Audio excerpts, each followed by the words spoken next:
Hello listeners, welcome to our channel Thammus കവൻ today we talk. അപ്പോൾ നമ്മൾ ഫസ്റ്റ് എപ്പിസോഡ് ഇന്ന് നമ്മൾ എടുക്കുകയാണ്. അപ്പോൾ നമ്മുടെ ഗസ്റ്റീസിനെ പരിചയപ്പെടുത്താം. ഒന്ന് ശ്യാം, ജിം ഓണറാണ്. ജോബിൻസ് ജോണി, ജിമ്മിലെ ട്രെയിനർ. അപ്പോൾ ഇവരുടെ ഇരിക്കുന്നതുകൊണ്ട് തന്നെ നമുക്ക് നമ്മളൊരു ടോപ്പിക്ക് ഞാൻ പറയാം. ജിമ്മും ഫിസിക്കൽ ലൈഫ് എങ്ങനെ ഡെയിലി ലൈഫിൽ നമ്മളിങ്ങനെ മെയിൻറ്റെയിൻ ചെയ്ത് കൊണ്ടുപോകാം എന്നുള്ളതാണ് നമ്മുടെ ഇന്നത്തെ ടോപ്പിക്. ഓക്കെ, അപ്പോൾ ചേട്ടാ ഈ ജിമ്മ് ഫീൽഡ് തുടങ്ങിയിട്ട് എത്ര നാളായി? അറൗണ്ട് എനിക്ക് ഉള്ള എക്സ്പീരിയൻസ് എന്ന് പറഞ്ഞു കഴിഞ്ഞാൽ ജിമ്മിലൊരു 13-14 കൊല്ലത്തെ എക്സ്പീരിയൻസ് ഉണ്ട്. അറൗണ്ട് ഒരു +2 തുടങ്ങുന്ന സമയത്ത് അതിന് മുന്നേ ഞാൻ ജിമ്മിൽ സ്റ്റാർട്ട് ചെയ്തിട്ടുണ്ട് ചെറുതായിട്ട്. അപ്പോൾ എൻ്റെ ഒരു എക്സ്പീരിയൻസ് എന്ന് പറയുന്നത് ഞാനൊരു 20-21 വയസ്സിൽ 107 കിലോ ഉണ്ടായിരുന്നു. അവിടെ നിന്നാണ് ഞാൻ ജിമ്മ് സ്റ്റാർട്ട് ചെയ്തത്. എൻ്റെ ബോഡി എന്ന് പറയുന്നത് ഫുൾ ഒരു ബൾക്ക്, അതായത് ഒരു നല്ലൊരു ഫുഡിയായിരുന്നു, വെറും തീറ്റ മാത്രമായിരുന്നു. ആ സമയത്ത് ഞാൻ എവിടെയല്ലായിരുന്നു, ഡൽഹിയിലായിരുന്നു. അപ്പോൾ അവിടുന്ന് ഭയങ്കര ഫുഡ് അടിച്ചു, ഭയങ്കരത്തിൽ ഫാറ്റ് കൂടി. അപ്പം അങ്ങനെയാണ് ജിമ്മിൽ നിന്നുള്ളൊരു ഇതിലേക്ക് ഞാൻ എൻ്റർ ചെയ്യുന്നത്. ഒന്നും അറിയില്ലായിരുന്നു ബേസിക്കായിട്ട്. ജിമ്മ് നമ്മളിങ്ങനെ കുറേ കണ്ടിട്ടുണ്ട് എന്നല്ലാതെ വേറൊരു സംഭവം ജിമ്മിനെ കുറിച്ച് അറിയില്ല. കുറേ മിസ്റ്റേക്കേ ചെയ്തിട്ടുള്ളൂ. എന്നിട്ടും വെയിറ്റ് ഒന്നും കുറഞ്ഞില്ല. പിന്നെ വീണ്ടും ജിമ്മ് അവിടുന്ന് ഡ്രോപ്പ് ചെയ്തു. പിന്നെ നാട്ടിലേക്ക് എത്തി. പിന്നെ കുറച്ച് എന്താ പറയുക, ഗ്രാജുവേഷനൊക്കെ പഠിക്കുന്ന സമയത്താണ് വീണ്ടും ഇവിടുന്ന് സ്റ്റാർട്ട് ചെയ്യുന്നത്. അതേ സെയിം വെയിറ്റിൽ ഒരു 104-105 കിലോ. അങ്ങനെ നല്ലൊരു ട്രെയിനറെ കിട്ടി. എൻ്റെ ഫസ്റ്റ് ജിമ്മ് എന്ന് പറയുന്നത് പയ്യന്നൂരായിരുന്നു, സഭ ഹോസ്പിറ്റലിൻ്റെ മുകളിൽ. അതിൻ്റെ ആ ജിമ്മ് ഞാൻ ഫസ്റ്റ് നാട്ടിൽ എൻ്റർ ചെയ്ത ജിമ്മിൻ്റെ കാർഡ് ഇന്നും എൻ്റെ വാലറ്റിലുണ്ട്. ഇന്നും ഉണ്ട്. ഞാൻ എപ്പോഴാണ് ആ ഫസ്റ്റ് പാസ് എടുത്തത് അതിൻ്റെ വാല്യൂ ഇന്നും ഞാൻ സൂക്ഷിച്ച് വെച്ചിട്ടുണ്ട്, ആ ഫസ്റ്റ് ചെയ്ത ജിമ്മിൻ്റെത്. അപ്പോൾ അവിടെ നല്ലൊരു ട്രെയിനറായിരുന്നു, മുരളി എന്നായിരുന്നു പേര്. അയാൾ എന്നെ നല്ല രീതിയിൽ ട്രെയിൻ ചെയ്തു. അവിടെ നിന്നാണ് ഞാൻ വെയിറ്റ് ട്രാൻസ്ഫോർമേഷൻ വന്നത്. ഇപ്പോൾ 87 കിലോ. ഞാൻ ഇന്നലെ ജിമ്മിൽ നിന്ന് നോക്കുന്ന സമയത്ത് 87 കിലോ. ഞാൻ അതുകൂടാതെ കണ്ടിന്യൂസ് എന്നല്ല ഞാൻ പറഞ്ഞത്, ഞാൻ എന്താ പറയുക, ബ്രേക്ക് ഇട്ട് ഒരു 3 കൊല്ലം ഞാൻ കണ്ടിന്യൂസ് കളിച്ചു. ആ ഡിഗ്രി പഠിക്കുന്ന first year, second year, third year ഞാൻ നിർത്താണ്ട് കളിച്ചിട്ടുണ്ട്. ചിലപ്പോൾ 1-2 അങ്ങനെ വീക്ക് ഡേയ്സിൽ അങ്ങനെ പോകുന്നതല്ലാതെ ബാക്കി ഞാൻ മാക്സിമം ജിമ്മിൽ എഫേർട്ട് എടുത്തിട്ടുണ്ട്. അതുകൊണ്ടാണ് ഈ ട്രാൻസ്ഫോർമേഷൻ എനിക്ക് ഉണ്ടായതും, ബോഡി ചേഞ്ച് ഉണ്ടായതും. പിന്നെ ഞാൻ കുറച്ച് ഡ്രോപ്പ് ചെയ്തു. പിന്നെ കാലിന് ചെറിയ ലിഗ്മെൻറ്റ് ചെറിയ പ്രശ്നമായി. പിന്നെ അങ്ങനെ അപ്പം പിന്നെ ഞാൻ വീണ്ടും പിന്നെയൊക്കെയാണ് ബാംഗ്ലൂരൊക്കെ വന്ന് വീണ്ടും ജിമ്മ് എന്നുള്ളൊരു ഇതെടുത്തത്. പക്ഷേ എൻ്റെ ഒരു എക്സ്പീരിയൻസ് പറഞ്ഞു നോക്കുകയാണെങ്കിൽ, ഞങ്ങൾ തുടങ്ങിയ സമയത്ത് ഞാൻ +2 കഴിഞ്ഞ് ഡയറക്റ്റായിട്ട് ജിമ്മിൽ കയറി കഴിഞ്ഞിട്ട് ഞങ്ങൾക്ക് പറഞ്ഞു തരാൻ, ആ സമയത്ത് എല്ലാം ഒരു ബിസിനസ് സ്റ്റാർട്ടായി തുടങ്ങി. ജിമ്മ് ഒരു ബിസിനസ് ആക്കി, പക്ഷേ ഒരു ഹെൽത്തി ഇതല്ലാത്ത ഒരു ബിസിനസ് ആക്കി സ്റ്റാർട്ടായി തുടങ്ങി. അപ്പോൾ നമ്മൾ വരുമ്പോഴത്തേക്കും, നമ്മൾ ജിമ്മിലോട്ട് പോകുമ്പോഴത്തേക്കും അവർ കൂടുതലും ഫോക്കസ് ചെയ്യുന്നത് കോമ്പറ്റീഷൻ ഇറങ്ങുന്ന ആൾക്കാർ, എൻഹാൻസ്ഡ് ആ രീതിക്ക്. ബാക്കി നമ്മൾ എന്തായാലും പോകുമ്പോൾ ജസ്റ്റ് ബേസിക് ആയിട്ടുള്ള കാര്യം പറഞ്ഞു തരും ആ രീതിക്ക്. ഈ ജിമ്മിൽ എൻ്റർ ചെയ്യുന്ന സമയത്ത് എങ്ങനെയായിരുന്നു ഒരു ബോഡി സ്ട്രക്ചർ? ആ സമയത്ത് ഞാൻ നല്ല സ്ലിം ആയിട്ടായിരുന്നു, ഭയങ്കര സ്ലിം ആയിട്ടായിരുന്നു. ഞാനൊരു 48 സംതിങ് ആയിരുന്നു ആ സമയത്ത്. ഇപ്പോൾ ഞാൻ 75. പക്ഷെ അതെനിക്ക് ഞാൻ അതൊരു കൺസിസ്റ്റൻസി മെയിൻറ്റെയിൻ ചെയ്ത് ആ രീതിക്ക് പോയി. പക്ഷെ പണ്ട് നമുക്ക് ഒരു തെറ്റ് കണ്ടു കഴിഞ്ഞാൽ പറഞ്ഞു തരാനോ ഒരാൾക്കാർ ആരും ഉണ്ടായിരുന്നില്ല. എനിക്കൊരു ഒറ്റ ബെനിഫിറ്റ് തോന്നിയെന്ന് വെച്ച് കഴിഞ്ഞാൽ, പണ്ടത്തെ കാലത്ത് നമ്മളൊരു പുഷപ്പ് അടിക്കാനോ പുള്ളപ്പ് അടിക്കാനോ അതെല്ലാം കഴിഞ്ഞിട്ട് നമ്മൾ പിന്നീട് വെയിറ്റ് ട്രെയിനിങ്ങിലോട്ട് ഇറങ്ങുള്ളൂ. ഒരു പുഷപ്പ് അടിക്കുന്ന പുഷപ്പ് പുള്ളപ്സ് എല്ലാം സെറ്റായി കഴിഞ്ഞിട്ട് ഒരു 1 അല്ലെങ്കിൽ 2-3 ആഴ്ച വരെ നമ്മളെ കൊണ്ട് അത് തന്നെ ചെയ്യിപ്പിക്കുമായിരുന്നു. പക്ഷേ ട്രെയിനേഴ്സ് അല്ലാണ്ട് കൂടെയുള്ള ആൾക്കാർ, മുമ്പ് വർക്കൗട്ട് അറിയാന്നുള്ള ആൾക്കാരും മുമ്പ് ചെയ്തുകൊണ്ട് മെഷീനിൽ തൊടാൻ പാടില്ല അങ്ങനത്തെ ഒരു ഇത് പറയും, ഇതെല്ലാം ചെയ്തിട്ട്. പക്ഷേ അതേ സംബന്ധിച്ച് ഇപ്പോഴത്തെ ഇതിൽ വെച്ച് നോക്കുമ്പോഴത്തേക്കും ആദ്യമേ ആൾക്കാർ ആഗ്രഹിക്കുന്നത് വെയിറ്റ് ട്രെയിനിങ്ങിന് പോകാനാണ്. വെയിറ്റ് ട്രെയിനിങ്, അതെ, കറക്റ്റ്. അതിപ്പോൾ ഒന്ന് ഇപ്പോഴത്തെ ഒരു എന്താ പറയുക, സോഷ്യൽ മീഡിയ എഫക്റ്റ്. അതായത് ഈ നമ്മളെ യൂട്യൂബോ അല്ലെങ്കിൽ ബാക്കിയിലെ കണ്ടിട്ട് അതിൽ നിന്ന് കുറേ ആൾ ക്യാച്ച് വർക്കൗട്ട് ചെയ്തിട്ട് ഡയറക്റ്റ് വന്നിട്ട് വെയിറ്റ് ട്രെയിനിങ് ചെയ്യുന്ന ആളായിരിക്കും കൂടുതലുണ്ടാവുക. പക്ഷെ അതൊന്നും ഒരിക്കലും ഒരു ട്രാൻസ്ഫോർമേഷൻ എന്നുള്ള രീതിയിൽ പോകാറില്ല. ബിഗിനേഴ്സിനാണ് ഞാൻ മെയിനായിട്ട് പറയുന്നത്. അത് അവരെ ഒരു തോന്നൽ മാത്രമാണ്, അതൊരിക്കലും നടക്കുന്നൊരു കാര്യമല്ല എന്നുള്ളത് നമ്മൾ എക്സ്പീരിയൻസിൽ നമുക്ക് മനസ്സിലായ കാര്യമാണ്.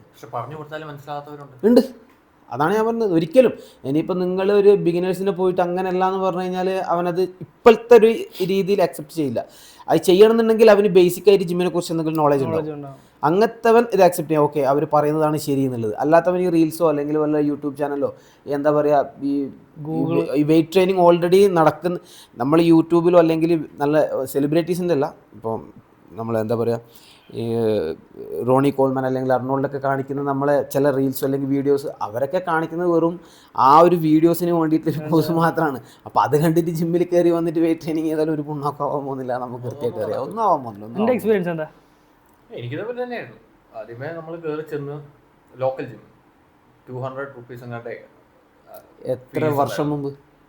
6-7 വർഷം. ഞാൻ കയറിയപ്പോൾ 300 രൂപയായിരുന്നു. 300 rupees. ഞാൻ കയറിയപ്പം 200 ആണ്. ചെറിയ ജിമ്മാ. ചെറിയ ജിമ്മാ. ഇപ്പോഴും ജിം അവിടെ ഉണ്ട്. ഇപ്പോഴും ഉണ്ട് ആ ജിം. ഇപ്പോഴും ഉണ്ട് ആ ജിം. അവിടെ ആ സമയത്ത് ട്രെയിനർമാരെന്ന് പറയാൻ അങ്ങനെ ഇല്ല, ആരുമില്ല. അവിടുത്തെ ഓണർ ഉണ്ട്, പിന്നെ കളിച്ച് അവിടെ പണ്ടത്തെ എക്സ്പീരിയൻസ് ഉണ്ടായിരുന്ന ആള് അവിടെ തന്നെ. എന്നിട്ട് പുള്ളി നമ്മളെ കൊണ്ട് ഓരോന്ന് ചെയ്യിക്കും. അങ്ങനെ ഫസ്റ്റ് ടൈം അവിടെ ചെന്ന് സ്ക്വാട്ട് അടിച്ചിട്ട് എനിക്ക് ഇഞ്ചുറി ഒക്കെ പറ്റിയിട്ടുണ്ട്. ഫസ്റ്റ് ഇഞ്ചുറി അവിടെ. പക്ഷെ പണ്ടത്തെ എനിക്ക് എൻ്റെ ഒരു അഭിപ്രായത്തിൽ പണ്ടത്തെ നമ്മളൊരു ഫോമും കാര്യങ്ങളൊക്കെ എനിക്ക് അക്സെപ്റ്റ് ചെയ്യാൻ പറ്റില്ല. നമ്മൾ പണ്ട് വർക്കൗട്ട് ചെയ്യുന്ന സമയത്ത് നമ്മൾ ചുമ്മാ എന്തെങ്കിലുമൊക്കെ എടുത്തിട്ട് അടിച്ച് ഇപ്പോഴാണെന്ന് തോന്നുന്നു ഫോം എല്ലാം. സോഫി എന്ത് ഒരു ഇൻസ്പയർ ആയിട്ടാണ് ശരിക്കും ജിമ്മിലേക്ക് എൻട്രി ആവുന്നത്? അതെൻ്റെ ചേട്ടനാ വീട്ടിൽ ആദ്യം ജിമ്മിൽ കയറി തുടങ്ങിയത്. ഓക്കെ. അപ്പം അത് കണ്ട് കഴിഞ്ഞപ്പോഴത്തേക്ക് പിന്നെ എനിക്കും കയറണമെന്ന് തോന്നി. ഓക്കെ.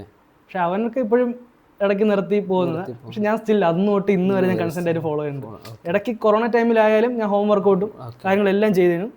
പക്ഷെ ഞാൻ സ്റ്റിൽ ഇപ്പോൾ ഫോളോ ചെയ്യുന്നുണ്ട്. എൻ്റെ ഒരു കൺസിസ്റ്റൻസി ഞാൻ മെയിൻ ചെയ്യുന്നുണ്ട്. ഒരു 7 വർഷം അടുപ്പിച്ച് ഇതുവരെ ഞാൻ വർക്കൗട്ട് അങ്ങനെ മിസ് ചെയ്തിട്ടില്ല. അല്ല, എന്ത് ഇൻസ്പയർ ആണ്? അതെങ്കിലും ഒരു സെലിബ്രിറ്റിയോ അല്ലെങ്കിൽ അങ്ങനെയൊന്നുമല്ല, ജസ്റ്റ് വർക്കൗട്ട് അല്ലെങ്കിൽ ഹെൽത്ത് കോൺഷ്യൻസ് ഉള്ള രീതിയിൽ. ഓക്കെ. ആ ഒരു റേഞ്ച്. ഓക്കെ. പിന്നെ അതുപോലെ തന്നെ നമ്മുടെ കൂടെ തുടങ്ങിയ ഒരുപാട് പേരുണ്ടായിരുന്നു. അവരാരും ഇപ്പോൾ നമ്മുടെ കൂടെ ഇല്ല. അത് എല്ലാവർക്കും ഉള്ള ഒരു എക്സ്പീരിയൻസ് ആണ്. പോകുന്ന സമയത്ത് ചിലപ്പോൾ ഒരു 5 ആളോ 10 ആളോ അല്ലെങ്കിൽ ഒരു 6-7 ആളോ ഒരു ഗ്യാങ് ആയിട്ട് പോകും. ഇത് ഇത്രയും കഷ്ടപ്പാടുണ്ട് എന്ന് ഇവർക്കൊന്നും അറിയില്ല. ഇവ പുറത്ത് ചിലപ്പോൾ നമ്മളിങ്ങനെ ടീഷർട്ട് എടുക്കുക പോകുമ്പോൾ ഭയങ്കര മോശം. അപ്പോൾ ജിമ്മിൽ പോയി ഇങ്ങനെ ആവുന്നുള്ളൊരു കൺസെപ്റ്റിലാണ് അവർ വരുന്നത്. ഇവിടെ എത്തിയിട്ട് വർക്കൗട്ട് എങ്ങനെ ചെയ്യണം എന്ന് അറിയുമ്പോൾ ഇവർ പറയും നടക്കില്ല. അങ്ങനെ പോകുന്ന ഒരുപാട് ആൾക്കാരുണ്ട്. അപ്പോൾ ഞാൻ എൻ്റെ ഒരു എക്സ്പീരിയൻസ് പറയാം. ഞാൻ ഗൾഫിലുണ്ടായിരുന്നു ഒരു 3.5 കൊല്ലം. അപ്പോൾ ഞാൻ ഇവിടുന്നൊക്കെ ഈ കാലിൻ്റെ ഓപ്പറേഷനൊക്കെ കഴിഞ്ഞിട്ട് ഇവിടുന്ന് കുറച്ച് ഞാൻ കാർഡിയോ ഒന്ന് ലിഗ്മെൻറ്റ് സ്ട്രെങ്ത് കൊടുക്കാൻ വേണ്ടി ചെയ്തിരുന്നു. ജിമ്മ് വർക്കൗട്ടൊന്നും ചെയ്തിരുന്നില്ല. അങ്ങനെ ഗൾഫിൽ പോയി അവിടുന്ന് പിന്നെയും ഒരു കൊല്ലം വരെ ഞാൻ ഒന്നും ചെയ്തില്ല. പിന്നെ എൻ്റെ റൂംമേറ്റ് രാകേഷ് എന്ന് പറഞ്ഞിട്ടുണ്ട്. അവൻ പറഞ്ഞു നമുക്ക് ജിമ്മിൽ ചേരാൻ. അവനെ ഫോഴ്സ് ചെയ്തുകൊണ്ടിരുന്നു. ഡെയിലി ഒരു ഇറിറ്റേഷൻ എന്നുള്ള രീതിയിൽ, എന്താണ് ജിമ്മിൽ വരണം. ഞാൻ പറഞ്ഞു ഞാൻ ഇപ്പോൾ ഇല്ല. പിന്നെ ഇവൻ എങ്ങനെയും വിടുന്നില്ല. പിന്നെ അവൻ എന്നെ ഫോഴ്സ് ചെയ്ത് ജിമ്മിൽ ജോയിൻ ചെയ്യിച്ചു. അവൻ ഒരു 1.5 മാസം വന്നു, പിന്നെ അവൻ മതിയാക്കി. പക്ഷെ ഞാൻ അവിടെ കണ്ടിന്യൂ ചെയ്തു. ഞാൻ അവിടെ ദുബായിലുണ്ടാകുന്ന സമയത്ത് അറൗണ്ട് ഒരു 3.5 കൊല്ലം വരെ കണ്ടിന്യൂസ് വർക്കൗട്ട് ചെയ്തു. അവിടെ നല്ലൊരു ട്രെയിനറേയും കിട്ടി, ലിഗേഷ് എന്ന് പറഞ്ഞിട്ട്, നമ്മുടെ നാട്ടുകാരനാണ്, കാഞ്ഞങ്ങാടുകാരനാണ്. അയാളും ഇപ്പോഴും ലിഗേഷ് എന്ന് പറഞ്ഞാൽ അറൗണ്ട് എനിക്കൊന്ന് മിസ്റ്റർ കാസർഗോഡ് ഒരു 7 പ്രാവശ്യം അടിച്ചൊരു വ്യക്തിയാണ്. Mister UAE. അയാൾ അത്യാവശ്യം നല്ലൊരു ബിൽഡറാണ്. അയാളെ അടുത്തുനിന്ന് ഞാൻ കുറച്ചും കൂടി കാര്യങ്ങൾ പഠിച്ചു എന്നുള്ളതാണ് ഏറ്റവും വലിയ സത്യം. ഇപ്പോൾ ജോബി നീ ഒരു ട്രെയിനറായിട്ട് വർക്ക് ചെയ്യല്ലേ, അവിടുത്തെ നിൻ്റെ എക്സ്പീരിയൻസ് എന്താ ജിമ്മിൽ? അവർക്കൂടെ ക്ലയൻസുമായിട്ടുള്ള ഇൻട്രാക്ഷൻ എന്തൊക്കെയാണ്? ബാംഗ്ലൂരിലെ ക്ലയൻസ് എന്ന് പറയുമ്പോൾ കൂടുതലും മസിൽ ബിൽഡ് ചെയ്യാൻ വേണ്ടി വരുന്നവരല്ല. അവർ ഈ IT വർക്കൊക്കെ ആയിട്ട് ഇങ്ങനെ ഇരിക്കുന്നതുകൊണ്ട് അവർക്ക് വേറെ വഴിയില്ല. അവർക്ക് അവരുടെ ബോഡി ഒന്ന് ഇതാകണം, അവർക്ക് ജസ്റ്റ് ഫിറ്റ് ആയിട്ടിരിക്കണം. അപ്പം അങ്ങനെ വരുന്നവരാണ് ഭൂരിഭാഗം പേര്. ഒരു 95% ആൾക്കാരും അങ്ങനെ വരുന്നവരാണ്. അപ്പം അവർക്ക് കുറച്ച് ഇതിനെപ്പറ്റി നോളജ് ഉണ്ട്. നമ്മളോട് വരുന്നവർ ഇങ്ങോട്ട് പറയാറുണ്ട്, എനിക്ക് ഇത്രയും പെട്ടെന്ന് റിസൾട്ട് വേണ്ട, എനിക്ക് ഞാൻ ഇതിന്റെ വർക്ക് ഇങ്ങനെയാണ്, അതനുസരിച്ച്. പിന്നെ കൂടുതലും പേര് മറ്റേ ജോയിന്റിന് പെയിനും അങ്ങനെയൊക്കെ ആയിട്ട് വരുന്നത്. കൂടുതൽ ഇഷ്യൂസ് വരുന്നത് അങ്ങനെയാണ്. അല്ലാതെ പിന്നെ പോലെ മസിൽ ബിൽഡ് ചെയ്യണമെന്നോ അങ്ങനത്തെ ബാംഗ്ലൂരിൽ പറഞ്ഞാൽ വർക്കൗട്ട് ചെയ്യാൻ വരുന്നവരായാലും ഫിറ്റ്നസ് കീപ്പ് ചെയ്ത് അവർ ഭയങ്കര ഡിസിപ്ലിൻ ആയിട്ട് പോകുന്നവരാണ്. അപ്പൊ നമുക്ക് കുറച്ചുകൂടി ഈസിയാണ് അവരോട് കാര്യങ്ങൾ പറഞ്ഞു കൊടുക്കുമ്പോൾ അവർക്ക് മനസ്സിലാവും. പിന്നെ പ്രോട്ടീൻ പൗഡർ, ജിം വിത്ത്, അങ്ങനെ കുറേ ഇൻഫ്ലുവൻസ് ഉണ്ടാവാറുണ്ട് പ്രോട്ടീൻ പൗഡറിനെ കുറിച്ച്. പണ്ട് ഞങ്ങളൊക്കെ തുടങ്ങിയ സമയത്ത് പറയുന്നു പ്രോട്ടീൻ പൗഡർ അടിച്ചു കഴിഞ്ഞാൽ കൊച്ചുണ്ടാകത്തില്ല. ഇപ്പോഴും പറയുന്നുണ്ട്. അതൊക്കെ ഇപ്പോഴും ഇവിടെ ഒന്നും അറിയത്തില്ലാത്ത കുറച്ച് പേരെ എനിക്കറിയാം. അവര് പറയും പ്രോട്ടീൻ അടിച്ചു കഴിഞ്ഞാൽ അതെ അത് ഇപ്പോഴും പറയുന്ന ആൾക്കാരുണ്ട്. കാരണം അത് ഇപ്പോഴും നമ്മൾ തറപ്പിച്ച് പറയാം. അതായത് ഒരു 150% ഗ്യാരണ്ടി തന്നെ പറയാം. നമ്മൾ മെഡിസിനോ അല്ലെങ്കിൽ പ്രീ വർക്കൗട്ടായാലും അല്ല പ്രോട്ടീൻ ഇതായാലോ നമ്മൾ വർക്കൗട്ട് മെയിൻറ്റെയിൻ ചെയ്യുന്നതും കൂടാതെ നമ്മൾ എങ്ങനെ യൂസ് ചെയ്യുന്നതെന്നുള്ളതനുസരിച്ചായിരിക്കും അതിനുള്ള സൈഡ് എഫക്റ്റ്. ഇപ്പം ഞാൻ പറഞ്ഞ ഫോർ എക്സാമ്പിൾ ഇപ്പം എൻ്റെ കോച്ച് ലിഗേഷ് എന്ന് പറഞ്ഞ ഒരാൾ, അയാൾ എനിക്ക് തോന്നുന്നു ഒരു 20-25 കൊല്ലമായി തോന്നുന്നു ജിമ്മിൽ തന്നെ.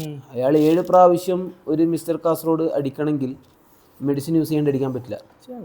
വിത്ത് പ്രോട്ടീൻ യൂസ് ചെയ്യാൻ അടിക്കാൻ പറ്റില്ല. അയാൾ മിസ്റ്റർ UAE സെക്കൻഡ് അങ്ങാണ്ട് അടിച്ചിട്ടുണ്ട്. അവിടെ അടിക്കണമെങ്കിൽ എങ്ങനെ ഒരു കോമ്പറ്റീഷൻ ഫീൽഡിൽ പോകണമെങ്കിൽ മെഡിസിനോ പ്രോട്ടീൻ യൂസ് ചെയ്യാണ്ട് പറ്റില്ല, വാട്ടറെല്ലാം കട്ട് ചെയ്യാണ്ട് പറ്റില്ല. അയാളിപ്പോൾ 2 കുട്ടികളായി ഫാമിലിയായിട്ട് അടിപൊളിയായിട്ട് ജീവിക്കുന്ന ഒരു മനുഷ്യൻ. പക്ഷേ മെഡിസിന് സൈഡ് എഫക്റ്റ് ഉണ്ട്. അത് ഞാൻ ഒരു മെഡിക്കൽ പ്രൊഫഷണൽ വർക്ക് അതാണ് ഞാൻ പറയുന്നത്. സൈഡ് എഫക്ട് ഉണ്ടാവാം, ഞാൻ ഇല്ല എന്ന് തറപ്പിച്ച് പറയുന്നതല്ല. ഇപ്പൊ ഈ കുട്ടികൾ ഉണ്ടാവുന്നില്ല എന്നൊരു ബേസ് പറഞ്ഞില്ലേ, അതുകൊണ്ടാണ് സൈഡ് എഫക്ട്. അതെ, ഞാൻ ഇപ്പൊ സൈഡ് എഫക്ട് എങ്ങനെയും ഇപ്പൊ മെഡിസിൻ യൂസ് ചെയ്തുണ്ടാവും. ഇപ്പൊ നമ്മൾ പറയാം, ഇപ്പം നമ്മളെ ലോക്കൽ ഏരിയയിലെ കാര്യം ഇപ്പം മെയിൻ ആയിട്ട് ഇപ്പോൾ പറയുകയാണെങ്കിൽ റോളി കോൺമൻ, ഫോർ എക്സാമ്പിൾ പർണോൾ, അവരൊക്കെ ഫുൾ ടൈം മെഡിസിൻ യൂസ് ചെയ്യാണ്ട് അവർക്ക് വേറെ ഓപ്ഷൻ ഇല്ല. അതുകൊണ്ടാണ് ഇപ്പം അവരൊക്കെ ഇപ്പോഴത്തെ ഒരു ബോഡി ഫിഗർ കണ്ടിട്ടുണ്ടാവും അറിയില്ല. പക്ഷെ അത് സൈഡ് എഫക്റ്റ് ഉണ്ട്. പക്ഷെ ഈ കുട്ടികൾ ഉണ്ടാവില്ല, അല്ലെങ്കിൽ അങ്ങനത്തെ കാര്യങ്ങളൊക്കെ ഇല്ലേ, അതെല്ലാം വെറുതെ ആണെന്ന് നമുക്ക് പറയാം. നമ്മുടെ ഓർഗൻസിന് പ്രോബ്ലം ഉണ്ടാവും. അത് ഈ പ്രോബ്ലം വരുന്നത് എങ്ങനെയാണെന്ന് വെച്ചാൽ ഇവരിത് യൂസ് ചെയ്യുമ്പോൾ അതിന് വേണ്ട കെയർ കൊടുക്കുന്നില്ല. അല്ല, പിന്നെ ഈ അവര് നമ്മൾ കമ്പയർ ചെയ്യരുത്. ഒന്നാമത് അവരെന്ന് വെച്ചാൽ അവർക്ക് ഫുൾ ടൈം ഇതില്ലാണ്ട് പിടിച്ചേക്കാൻ പറ്റില്ല. പക്ഷെ ഉണ്ടാവും. പിന്നെ നമ്മളിവിടെ നോർമൽ കോമ്പറ്റീഷൻ ചെയ്യുന്നവർ ആ കോമ്പറ്റീഷന് മാത്രമാണ് ഇത് യൂസ് ചെയ്യുന്നത്. പിന്നെ അതൊരു സ്റ്റോപ്പ് ചെയ്തു. പിന്നെ അവർക്ക് ആ ഒരു സൈഡ് എഫക്റ്റ് വരാനില്ല. ഇപ്പോൾ നമ്മളിപ്പോ നോർമലി പറയാണ്, നമ്മൾ ഓർഗൻസിന്റെ പ്രോബ്ലം. നമ്മൾ കുറെ സ്ഥലത്ത് നമ്മൾ കേട്ടിട്ടുണ്ട് ഇന്ന പോലെ യൂസ് ചെയ്തിട്ട് അറ്റാക്ക് വന്നു. ഉണ്ട് തീർച്ചയായിട്ടും. ഞാൻ ഒരു ന്യൂസ് തന്നെ ഞാൻ കേട്ടിട്ടുണ്ടല്ലോ, എറണാകുളത്ത് ഒരു ചെക്ക, അത് ഞാൻ ഒരു ന്യൂസിലാണ് കണ്ടത്. രാത്രി കിടന്നാണ്, കല്യാണമൊക്കെ കഴിച്ച് ചെറിയൊരു കുട്ടികളേക്കാണ്, രാത്രി കിടന്നാണ് മോർണിംഗ് നമ്മളൊക്കെ അറ്റാക്ക് വന്ന് മരിച്ചു. ഇതേപോലെ എന്താന്ന് ചോദിക്കുമ്പോൾ 6 മാസം കൊണ്ട് അവൻ ട്രാൻസ്മിഷൻ ചെയ്തു. ഇങ്ങനെയുള്ളൊരു ചെക്കനായിരുന്നു. 6 മാസം കൊണ്ട് എന്താ പറയാ, അവന്റെ ഫോട്ടോ കണ്ടാൽ നമുക്ക് മനസ്സിലാവും. ഞാൻ പറയുന്നത് ഈ ജിം എന്ന് പറയുന്ന സാധനം ഒരു ഷോർട്ട് ടൈം പ്രോസസ് അല്ല, അതൊരു ലൈഫ് ലോങ്. അങ്ങനെ നമ്മൾ ചിന്തിച്ചെടുത്ത് കഴിഞ്ഞാൽ നമുക്കത്